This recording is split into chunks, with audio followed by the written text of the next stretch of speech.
Hunger is biblical, they said. Genesis 41:28-32. Or maybe when the Swedish scientist Svante Arrhenius predicted the change in climate because of our irresponsibility in the usage of fossil fuels, which eventually resulted into global warming. So who is to blame? If he proposed a relation between atmospheric carbon dioxide concentrations and temperature. Now let me break this using Kanyama mathematics. Manje mvelani.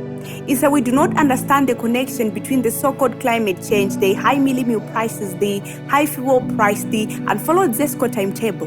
But I guess the president was right when he said hunger is bibiliko.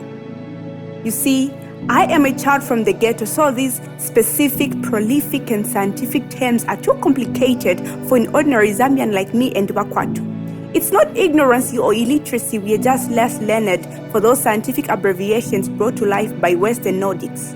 Now who is to blame when all you did was preach about the so-called El Nino to an audience that couldn't understand the myth, and you claim we are ignorant? But did you try to break it down for a mere farmer in Mumbo, a marketeer in Kanyama, or just the majority of Ghetto to understand that foreign term?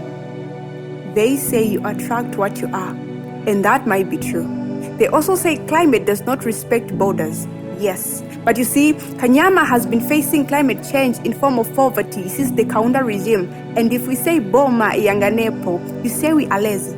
This thing called life, very funny and unfair. Now let me remind you, 177,495 registered voters from one marginalized community, yet we still face impact twice from normal because development doesn't look good on us. Now the question still stands.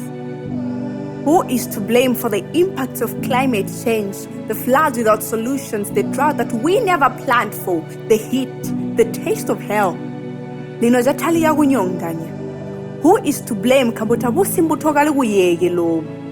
The high cost of living, no wendelezi.